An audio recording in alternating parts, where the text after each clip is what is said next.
Good morning, dear friends. This is the Friday morning reflection coming from the Empty Cloud Monastery in New Jersey. I am Ayyā Sobhana, recently arrived at this place and hoping to be part of this community for a while, at least through the Vasa. Today is the first day of the 3 months Vasa retreat, and I shall be making the determination, the adhitthana, to remain here throughout the coming 3 months.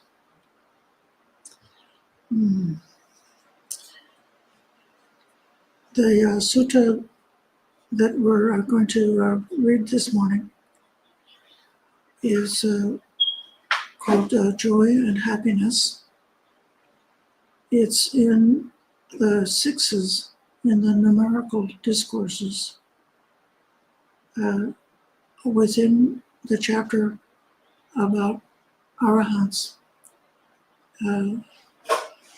It's the number of the sutta is 6.78. Oh, by the way, I want to give a tip to anybody who might be listening on the YouTube or the Facebook. This is for the benefit of my old pals in California who are used to seeing me on the Zoom format. Within this format, if you open the chat up in your YouTube live stream and make type in a comment there or a question there, that will be revealed to me in a few seconds or a minute or something like that. And likewise, if anybody's watching on Facebook, there's also a way to put a comment in the chat, and that comment will come to me. So this is the system here, and I welcome everybody who I can see who's already commented, and I welcome anybody who's listening now or in future, as well as those who are here in the room. Okay.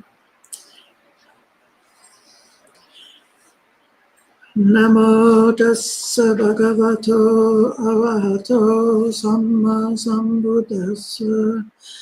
Namo tassa bhagavato arahato samma sambuddhassa. Namo tassa bhagavato arahato samma sambuddhassa. Buddhaṃ dhammaṃ sanghaṃ saranam gacchāmi. I pay homage to the Buddha and take refuge in the Buddha, Dhamma, and Sangha. Here is this sutta about joy and happiness. Mendicants, when a mendicant has 6 things, they are full of joy and happiness in this very life, and they have laid the groundwork for ending the defilements. What 6? It's when a mendicant enjoys the teaching,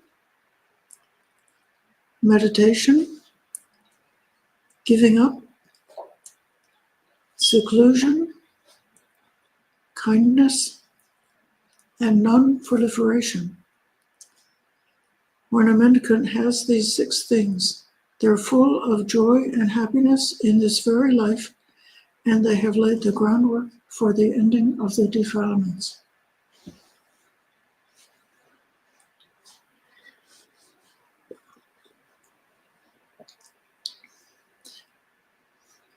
This sutta is one of a group of short suttas in this chapter, which are listing a whole variety of different factors. They list factors that are on the positive side, leading to awakening, and then they list factors on the negative side, which will prevent awakening and lead you to a woeful destination. So it's not meaning to say that these 6 factors are the only 6 ones that are beneficial for the practice.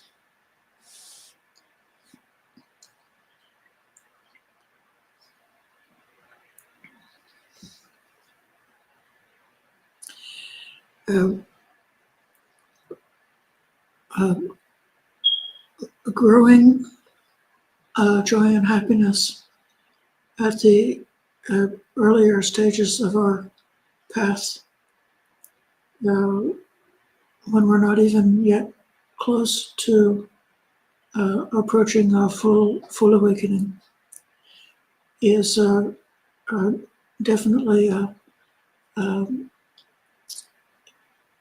part of the pattern, part of this training. Yesterday we were looking at the Four Noble Truths, and I went a little strong on that dukkha in this world is like really horrible. It's serious. You shouldn't laugh at dukkha, because dukkha is like a big problem in this world, or for people who don't know how to get out of it. They really suffer a lot, and we, just because we know that there is a way to get out of dukkha, doesn't mean that we should make light of it. Instead, we know that dukkha is endemic throughout samsara, throughout our existence in this cycle of rebirth. It's everywhere. But when a person has got the courage to face up to this reality, to calmly look and see how it is and how it works, because of that courage, that openness, and that calmness, it's then possible to let go of one's struggle and agitation and agony about the existence of dukkha, and then one can see the beauty of life.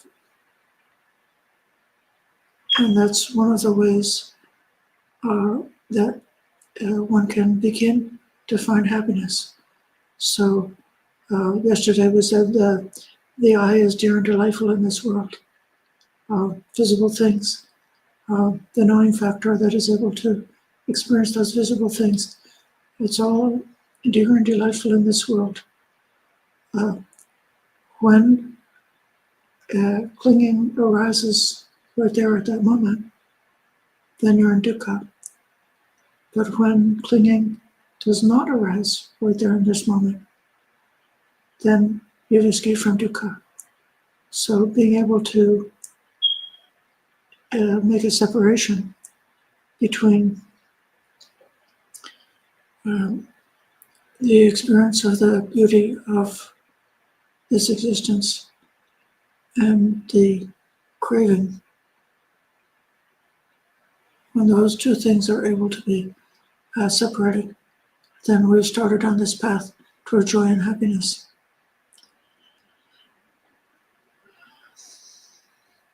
The words that are translated here as joy and happiness are Sukhasomanassasutta. And sukha, in this case, is referring, when you see those two together, it's both bodily happiness and psychological or mental happiness. So somanassa is the mental happiness. Sukha, when they're paired together, is physical. So it's like the total package. These five aggregates, including the body and the mind, all together can be full of joy and happiness in the here and now, in this very life. And this is the groundwork for the ending of the defilements. The defilement is the word for the asava, which is sometimes translated as the taint. And the destruction or cutting off of the defilements is one of the epithets for full enlightenment. So those defilements are the defilement of sensual desire, the defilement of longing for existence, possibly longing for heavenly existence, and the longing for non-existence, which means a longing to have your own individual self submerged and merged in with the great divine, merged with God, or merged with heaven, or merged with whatever the idea you have about divinity, to have your individuality disappear. So wanting existence is wanting to exist here and now in this world, in the life we have, wanting to keep our life going, wanting to not be destroyed, and wanting to individually go to heaven and enjoy heavenly life, however you imagine that, if you even imagine that it's eternal, but imagining that you still have your individuality and existing in heaven. That's the bhavatanha, wanting to keep your existence. And then vibhavatanha is wanting to disappear your existence. In this world, it could manifest as a suicidal tendency, or sometimes you wonder, like, why would anybody want to do something self-destructive? Then it's because of that vibhavatanha at the world level. And then at the religious or spiritual level, it's wanting to merge into the sublime aspect of the divine. There's a fourth asava, a fourth taint, a fourth defilement that's sometimes mentioned, and that is called the taint of views. This is the one that this world that we live in right now in the 21st century in 2025, this world is drowning in the taint of views. Everybody is standing on their soapbox making a speech, trying to promote some propaganda, some version of reality which is different than actually the way it is, and a competition. So the taint of views is also one of the asavas. So when it says they lay the groundwork for the ending of the defilements, the term that Bhante Sujato translated as laying the groundwork is aradha, which means stirring up, arousing, bringing something into an existence that didn't exist before. We see that word very often in the formula for the right effort, which is a step in the Noble Eightfold Path. They say, if you want to arouse a wholesome state, they say, Chandang Janeti Arabati, Arabati, Chandang Janeti Arabati, Chittang Pakanhati Parahati. So, Chandang Janeti is you give birth to a wish or a decision, and then Arabati, you build it up, you get those energy going. And then Vayamati is you bring it up to Vayamati is related to Virya, which is related to the English word virile. It's related to the English word hero. So you bring up your manly strength.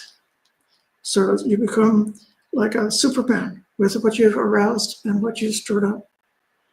Then in the other formula that I'm telling you, the one for the right effort, Chittang Paganhati, that means you get a hold of your mind. And then Parahati is you make the effort, you strive. I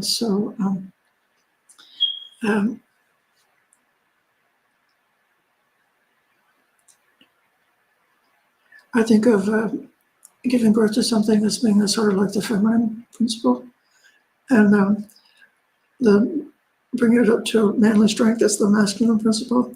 And so when we do the right effort, we're including both the masculine and the feminine ideas in in right effort is including both. It's including the total spectrum of human possibilities is all supposed to be brought in. You got to bring in the whole, everything you got in order to do the right effort. And in this case, you're bringing up something which is going to take you to the destruction of the defilements, which is taking you to full enlightenment. So you better give it all you've got, right? Okay, so that's the first sentence. Now then we have the sixth, and then they enjoy the teaching. Teaching is called Dhamma, and what they say is enjoyment is aramo. Ramati is a word for enjoyment. It's a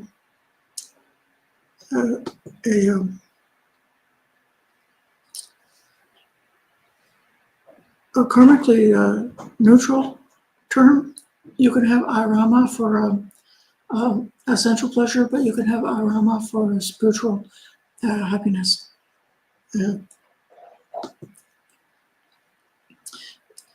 Yesterday was the Sala Puja Day, and we were remembering the first instant where the Dhamma was conveyed from the Buddha to the first 5 disciples. And there was that magical moment when the electrical circuit was completed, when Kondanya understood what the Buddha was pointing out and obtained his dream entry, had the vision of full awakening, and set himself on the path. At that point, the gods who were watching became very excited, and they started to dance and chant and to celebrate that the Dhamma wheel had been turned. And so this is the kind of enjoyment of the teaching that we should have, is to consider that the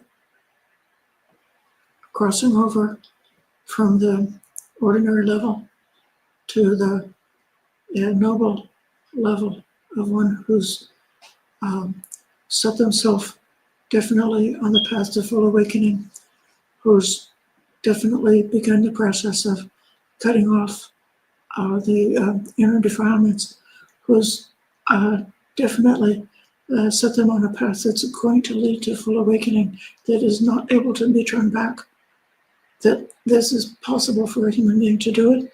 And how is it possible? It's possible from encountering Dhamma, encountering the truth, encountering the teaching about the path. So one should enjoy, rejoice, take pleasure in having the opportunity to hear the Dhamma. The next factor, which is mentioned in this particular set, is called meditation, which is bhavana. So bhavana, arama. Bhavana is more broadly sometimes translated or explained as cultivation, or the mental cultivation, or cultivation of the inner practice. The term bhavana in the Eightfold Noble Path includes the right effort of looking within and being able to distinguish what's the inner state of mind, or the inner state of the mind and heart together, to be able to see the thoughts as they arise, to see the intentions, feelings, and even in modern terms we would say the emotions as they arise, and to be able to distinguish which ones are harmful to ourselves or another, which ones are harmless, and to be able to welcome the harmless states and to be able to dispel the harmful ones. So that's part of bhavana. And then right mindfulness, mindful contemplation of form, feeling, perceptions, volitional formations, and the Dhamma itself is an aspect of mindfulness. That's also part of meditation. Then the Samma Samadhi, which is the jhana practice, is also part of bhavana.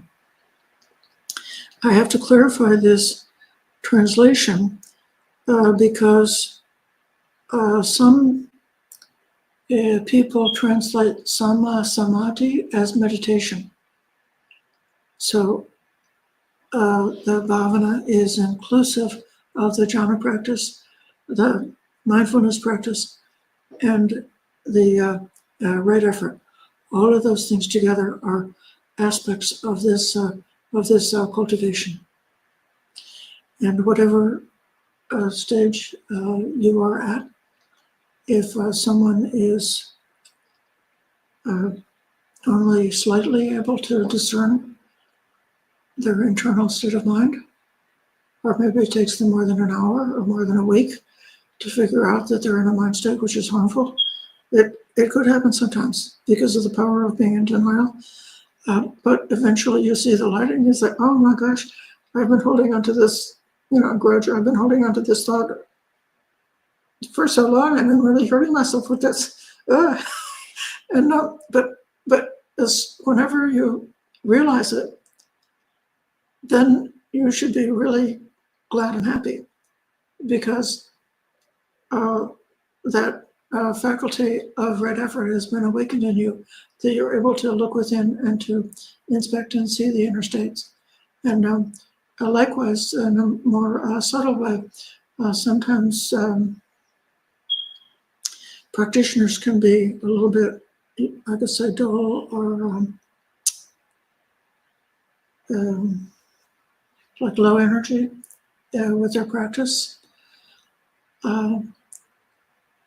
But they actually have been successful in moving away from addiction to sensual craving. They've been successful in moving away from hatred. They could be in a state of mind, maybe they experience it as a neutral state of mind, which is free of anger, free of craving, for example, but they don't recognize it. But if they could recognize not only what's present in the mind, but what is not present in the mind, you got to train yourself to notice what's there and notice what's not there. And so if you notice what's not there, and you notice that sensual greed and anger are not there, then that factor of right effort has been awakened. You started your bhavana. And you can rejoice in that. You can rejoice in that those factors are absent. And you can rejoice because you've got enough insight to be able to see and to notice what's going on inside. And then likewise with the practice of mindfulness, to be alert and fully aware, to be present for what's happening, then to be able to direct our mind internally, to be aware of the body feelings and so on, and to be aware to notice the arising and cessation of the phenomenon with the body and the mind as they're experienced with mindfulness. Maybe you could only manage to be mindful for 2 minutes in a row, but then you can rejoice in that. And when you rejoice, when you bring the joy factor, then that makes it easy to then start to extend the length of the duration of the mindfulness. If you're trying to follow a path of practice which is joyless, where you're just being strict with yourself and kind of having a frowny face and not allowing pleasure, it takes a lot more energy and difficulty to cultivate mindfulness like that without the happiness. Why could that happen? Some projection, internalized judgments. Yeah, there can be some kind of a judgment that a person is afraid of happiness. If they were programmed in their childhood to be afraid of happiness, like if too much happiness was punished in some way, or alternatively, if they've had the experience of addiction, and then the sensual pleasure is like so dangerous that they didn't spend a lot of effort to staying away from that kind of sensual pleasure, and then not being able to make the distinction between sensual pleasure, which is indeed both short-lived, feeble in the amount of happiness that it can really give you, and actually dangerous in the side effects. And then there's the other kind of happiness,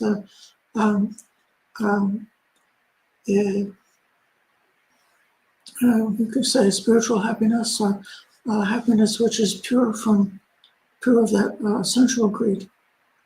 And that kind of happiness is actually safe. So the kind of happiness you might feel when you do somebody a favor, when you're generous, when you give. Generosity could be corrupted, but that would be unusual. If you say somebody is giving and they're looking for an audience, looking for their reputation, look at me, how generous I am, and I can put it on my Facebook, and then everybody will praise me for how generous I am, then you've taken something good and you made it corrupt. But in the natural, normal course of events, like the kind of generosity, even a little child knows this. Even a little child likes to give. And so that simple generosity is a safe kind of happiness. And then when you recognize that something is safe like that, then you may do it again and again. And while you're doing it, you may rejoice. And then likewise, the happiness that's involved in the different stages of this path, developing all the positive factors of this path, listening to the Dhamma, investigating,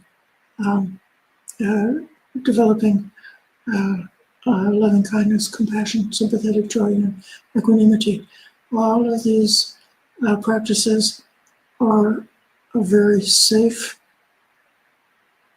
happiness, which you may do again and again without danger. Even the meditation on the breath can be intrinsically a happy practice. It could be for some people because of illness or something that breathing is painful, or that breathing is difficult or something, the way they've cultivated or the way they've learned to breathe. But in the normal course of events, to breathe is to be alive, and to experience the breath is to just experience the natural activity of the body and the most basic parts of the brain. So the mind body at the most basic state sustaining life, sustaining existence, has got a very relaxing, pleasant quality for most people. And that relaxation and that pleasant quality then makes it easier to stay with the breath. But if you're rejoicing, if you're enjoying the practice, if you're doing that, stirring up the Sukhasomanassasutta, the psychological and physical happiness, then that gives more energy. It gives fuel to continue the practice, to cause the practice to become sustained, to become more continuous. And then the last part of the bhavana is the jhana practice, the practice of samma samadhi, which begins with the moment where sensual craving and the unwholesome states of mind have disappeared from awareness completely, and one can experience not just focusing on something positive, but then some other niggling doubt or niggling thought is there, like in the background, and you're trying to let that stay in the background while you keep your meditation on the object of meditation, but instead with the jhana, that background noise is gone. It can be compared to when somebody has what's called upachara samadhi, or access concentration, is like you're out in a storm with all of the crazy things that the mind does all the time. And then you manage to find your way onto the porch. And so while you're on the porch, it's like the crazy things that the mind does all the time, or like it's something that's out there, but it's not quite touching you in the same way. And sort of you can see it without being distressed. And then entering into jhana then is like going inside a building that's well insulated and closing the door. And then whatever is happening outside is completely out of awareness. So the storm is completely gone, completely peaceful. And that natural concomitant of jhana is piti and sukha, which is a strong joy, strong happiness, strong tranquility, strong calmness. When they talk about the jhana factors of piti sukha, sometimes translated as bliss and joy, it's easier to use the Pali because then you can know what you're talking about and not be confused by different translations. There is a level of happiness that comes before piti sukha, and that's called pamoja. And pamoja is when you sometimes called gladness, and it's recommended that a person should know how to gladden the mind. You should know how to make the mind glad. So that pamoja is maybe a general term for everything that you do outside of jhana, which is previous to piti. Sukha is a very big, gigantic umbrella term that refers to the full spectrum of happiness from at all the levels. But piti is something that's usually referred to as just within meditation, within the samma samadhi, and gladdening the mind. That's what this is talking about in this sutta, is if you enjoy the teaching, you gladden the mind because you rejoice in the teaching. If you enjoy meditation, at all of the preliminary stages of the meditation, you gladden the mind because you're congratulating yourself on having the opportunity and celebrating having the opportunity to experience those levels of meditation. And then the last one is called, the next one in this list is called Pahana in Pali language, which means giving up, letting go, abandoning. So the cause of dukkha that in the Four Noble Truths, which is craving should be abandoned. And that's the word that the Blessed One used when he was talking about Pahana. The cause of suffering should be let go. And it should be let go totally without any reservation. And that would include all of the hindrances, all of the levels and variety. If you looked up all the words for the negative toxic factors of the mind and all the different ways that they're described, instead of one, I didn't look it up before I came here, but there's more than 60 different kinds of negativities, and all of them have got to be let go. And even these 5 aggregates, which is how we experience the world and how an individual is come to be seen as an individual who's like a cohesive person. I could say, this is Sobhana. How can I say this is Sobhana and that person over there is not Sobhana?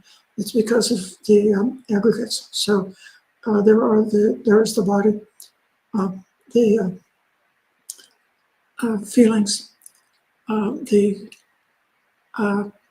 perceptions, the volitional formations, the intentions, and the knowing factor that belongs to this organism, this body-mind organism.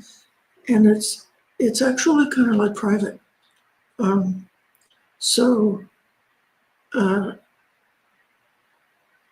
Somebody who's very intuitive or somebody who has psychic powers is able to know what another person is feeling, because very often we express our feelings with our face and our body, in our words and our actions. But there's another way in which your own feeling, nobody else is able to know your feelings like you. If you go outside and the sky is blue, and you look at the sky and you experience that color of the sky, and then somebody else also goes out and looks at the sky, you don't really know for sure what they're experiencing. So the blueness of the blue sky is actually an interior experience of an individual who's got this. It's like it's a package that's all tied up together, this body mind, these 5 aggregates, just to experience blue. And the intentions, the mental formations, is also something that each person does for themselves, inferentially or through conversation or through the transmission of culture. There's a way in which the worldview, the fabrications of individuals can come to be passed along and shared. So if the mental world that I've created, that I live in, is a world of danger where everybody's out to get me, and then I fall in love and get married and have a baby and I raise a child, there's a very good chance that I could convey the same worldview to my child.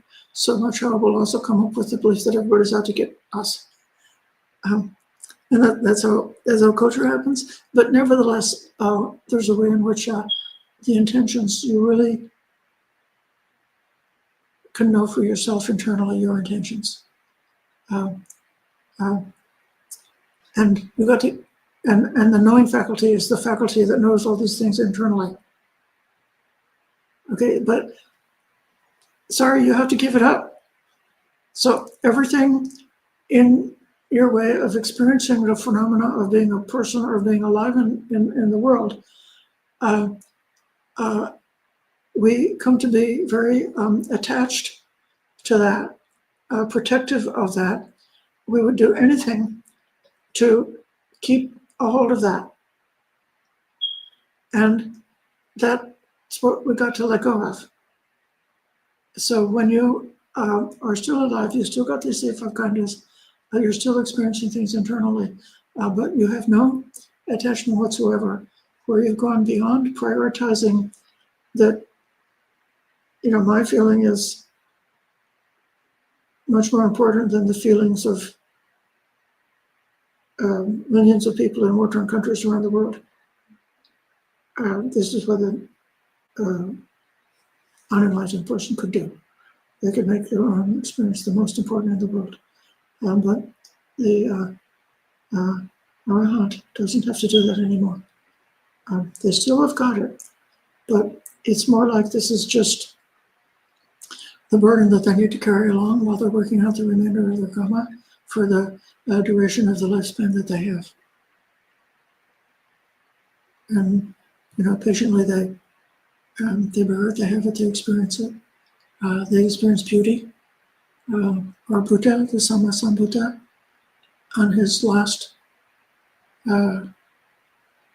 walk in the weeks before his full enlightenment, he looked over the rice paddy and he commented on how beautiful the rice paddy is.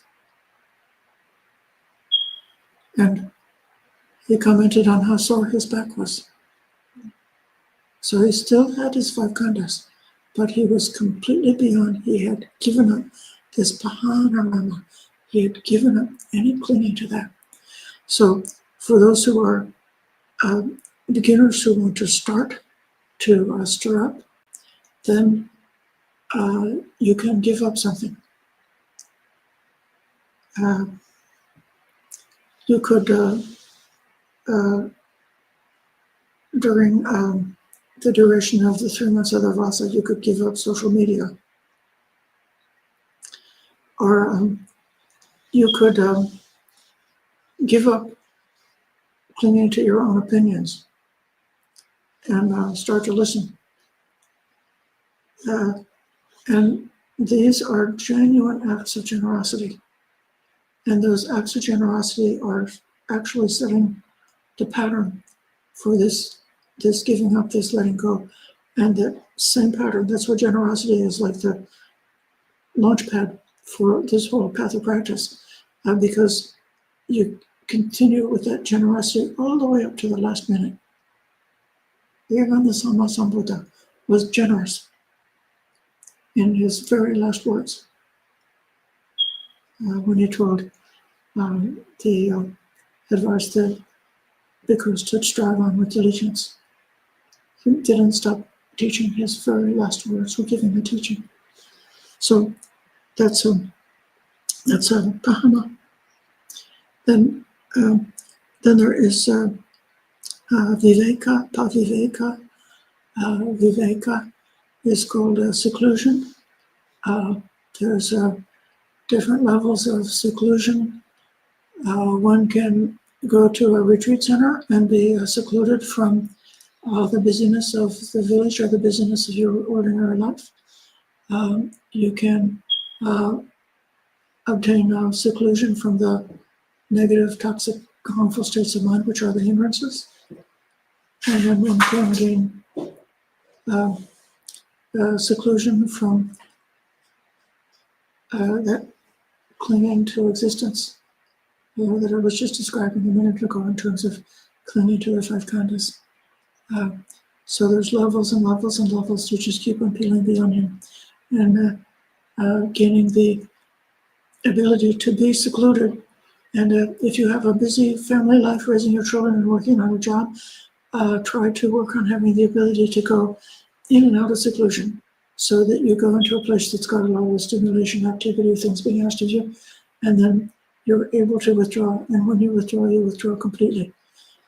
If you're doing a job, I'm using a picture of something. So I picked up this job. So I'm cleaning this cup. It's my job, cleaning it. And then the bell rings, and it's time to go to the next activity. Even if I didn't finish all the dishes, I intentionally put down dishwashing. That's finished for now. Even if I may come back to it later, it's finished for now. I'm secluded from dishwashing while I've gone over to the next thing that I have to do on my schedule.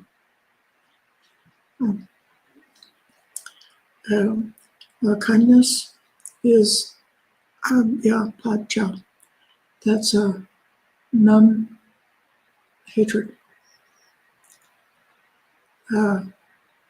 Hatred is the prelude to cruelty.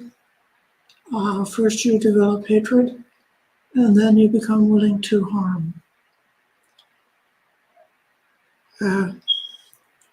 This world in 2025 is awash in hatred, and you have some people who are doing the opposite of this practice, who are intentionally stirring up hatred, which has the potential possibility that it could actually mature into people harming one another. A big problem, not the way.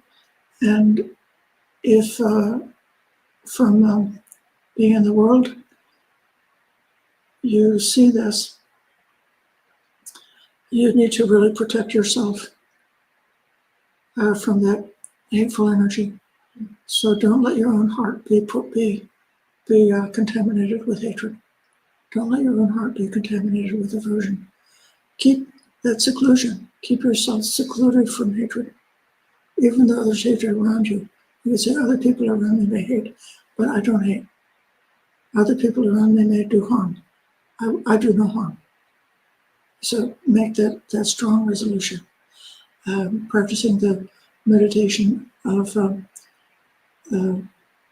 radiating loving kindness and compassion and so on, without any distinctions, so that even if the world contains hatred and it contains harming, you're still giving kindness back to this world which contains the hatred and the harming. Still doing through meditation to flood the zone without any limitation, with the thought of kindness, with the thought of non-harming.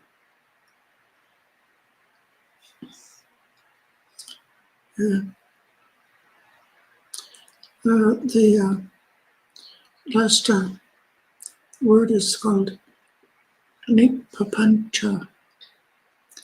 Papancha is a word for proliferation, and Papancha is especially referring to the way in which thoughts, when affected by greed or hatred or the other harmful influences, can tend to spin up and accelerate. And so then the Papancha is like caught up into the diversity, caught up into the stories, keeps telling the other stories, or else if you're in a debate where you have a contest of views, then you're trying to keep changing your story so that you can beat down the other person's story, and all of that are aspects of that Papancha. The opposite of Papancha is stillness, and the stillness is especially cultivated through that Samadhi. So if you're capable of getting into jhana and fully experiencing the sama samadhi, or even with a lesser acts, what they call neighborhood concentration, or even with a full mindfulness, able to experience the mind becoming unified, simplified, calm and still and non-reactive, fully equanimous, then it'll be in a state which celebrates unification of the mind.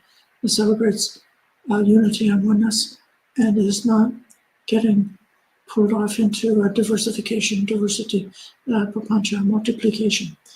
And that stillness, to whatever extent you have it,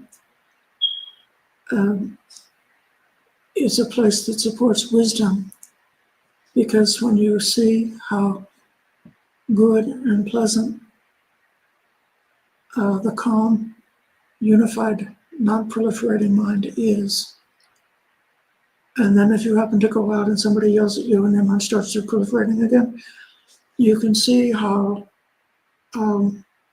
that proliferation is actually harmful. And so then, because if you're always in that state, always wound up, always activated, you won't really know that it's harmful, because you don't know. It's like a fish out of water. A fish in the water doesn't know what air is like, so you won't know what it's like to be free from that. So if you can attain that nipapancha, then that clarifies your discernment about what's beneficial and what's not beneficial, and enables you to guide, and opens the opportunity for wisdom to arise. For a person who's full of proliferation, for a person who's selfish and self-centered, for a person who's not giving anything up, but who is clinging to their identity and to their stuff, that kind of person will never be able to see reality as it really is, in the way that leads to liberation. But this practice leads to the opposite, which opens the way for wisdom, opens the way for insight, and it's that wisdom which is the final thing that keeps us going. Okay, so this is the talk that I have to give you, and I appreciate everybody, and thank you for your patient listening. There's a smoke detector that's beeping, or something beeping. Oh, yeah, we can be equanimous with that. Yeah. Of the people who have commented so far on the, I guess on the YouTube or the Facebook, thank you for your comments. Welcome Gregory, Maria, Rebecca, Bhumika, Gavmipi, and